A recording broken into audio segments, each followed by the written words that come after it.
3 गोलियां उनके पेट में, 2 कंधे पर, 1 हाथ में और 4 गोलियां उनके पीठ पर लगी हुई हैं। अपराधी हमला करने के बाद, गोलियां चलाने के बाद इसी रास्ते से, नदी के रास्ते से फरार हुए।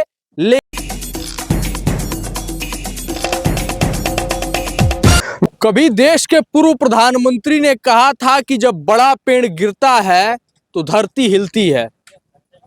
आज गोपालगंज में एक बड़े पेड़ को गिराया गया है और यह मैं आज दावा कर सकता हूं कि आज सुबह श्यामपुर गांव में, गोपालगंज के श्यामपुर गांव में जो गोलियां चली हैं, इनकी गूंज आपको विधानसभा तक सुनाई देगी और यह कोई अतिशयोक्ति नहीं होगी। मैं इस वक्त उस स्थान पर मौजूद हूं जहां पर पूर्व मुखिया, वर्तमान में शिक्षक, प्रमुख विश्वजीत यादव के पिता अरविंद यादव को गोलियां मारी गई। मैं अपने सभी दर्शकों को बता दूं कि पोस्टमार्टम के समय जब हम पोस्टमार्टम हाउस पर मौजूद थे तो वहां से एक खबर निकल करके सामने आई कि करीब 10 गोलियां अरविंद यादव जी के शरीर से निकली, जो कि .46 कैलिबर के पिस्टल की होने की अनुमान लगाई जा रही है। निश्चित तौर पर यह बताया जा रहा है ग्रामीणों के द्वारा कि जब यहां से वो अपने विद्यालय के लिए जा रहे थे, विद्यालय की दूरी करीब 500 मीटर है उनके घर से, और इस स्थान पर पहुंचे। ये स्थान मैं चाहूंगा हमारे कैमरा पर्सन एक बार चारों तरफ दिखा दे। घरों के बीच करीब 200 मीटर का ये निर्जन स्थान है और यहां पर पहले से घात लगाकर बैठे अपराधियों ने उनके ऊपर फायरिंग शुरू कर दी। जहां मैं खड़ा हूं वहां उनके ऊपर फायरिंग की गई और जब वो गिरे तो यहां से करीब 100 मीटर दूर अपने घर की ओर भागते हुए और वहां तक घात लगाए अपराधियों ने उन्हें पीछा करके गोलियां मारी हैं, जिनमें 3 गोलियां उनके पेट में, 2 कंधे पर, 1 हाथ में और 4 गोलियां उनके पीठ पर लगी हुई हैं।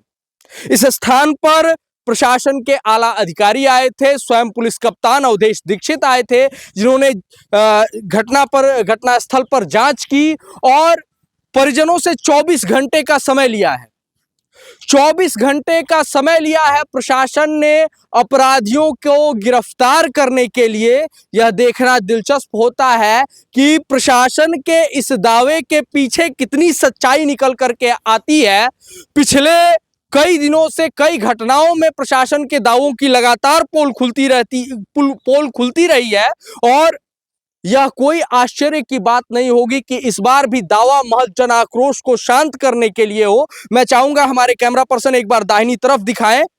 पीछे से ग्रामीणों के द्वारा बताया गया है कि कोई नदी बहती है, झरही नदी, और अपराधी हमला करने के बाद, गोलियां चलाने के बाद इसी रास्ते से, नदी के रास्ते से फरार हुए।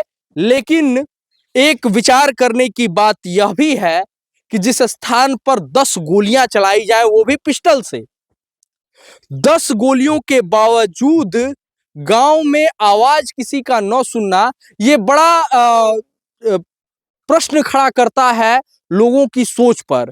क्या लोग इस मामले पर बोलने से कतरा रहे हैं? फिलहाल पुलिस का दावा कितना सच्चा साबित होता है या आने वाले 24 घंटों में पता चल जाएगा, लेकिन मुझे आश्चर्य नहीं होगा अगर इस मामले में प्रशासन के कई अधिकारी लापरवाही के कारण नप जाते हैं, क्योंकि ये जो परिवार रहा है, अरविंद यादव का परिवार पिछली 4 पीढ़ियों से काफी समृद्ध और प्रतिष्ठित परिवार रहा है। इस परिवार ने शिक्षा और स्वास्थ्य के क्षेत्र में लगातार 3 पीढ़ियों से अपनी सेवाएं दी हैं और आगे भी एक नई पौध तैयार हो रही है। जब इस परिवार ने राजनीति में प्रवेश किया, जब इस परिवार का प्रवेश राजनीति में अरविंद यादव के द्वारा कराया गया, तब इस परिवार ने राजनीति में भी नए आयाम स्थापित किए। अरविंद यादव स्वयं मुखिया रहे, उनके भाई मुखिया बने, उनकी पत्नी 2 बार मुखिया बनी और वर्तमान में उनके पुत्र विश्वजीत यादव, जो कि पूरे बिहार के सबसे कम उम्र के प्रमुख हैं, न केवल प्रमुख हैं बल्कि प्रमुख संघ के जिलाध्यक्ष भी हैं, और उनके परिवार के ऊपर ऐसा हमला, तो जरा सोचिए कि इस मंगल राज में आम जनता की जान कितनी सुरक्षित है। फिलहाल अरविंद यादव के परिवार के सदस्य, चाहे वो उनके पुत्र विश्वजीत यादव हो या उनके भाई पहलवान जी, कोई बात करने की स्थिति में नहीं है और कल उनके अंतिम संस्कार के बाद संभवतः वो अपना बयान दें कि उन्हें किस पर शक है और फिर शायद एक नया पहलू सामने आए। लेकिन प्रथम दृष्टया यह मामला या तो व्यक्तिगत दुश्मनी या फिर राजनीतिक वर्चस्व का है। अरविंद यादव के ऊपर हुए हमले और उनकी गई जान के ऊपर आपकी क्या राय है, ये कमेंट सेक्शन में हमें जरूर बताइए।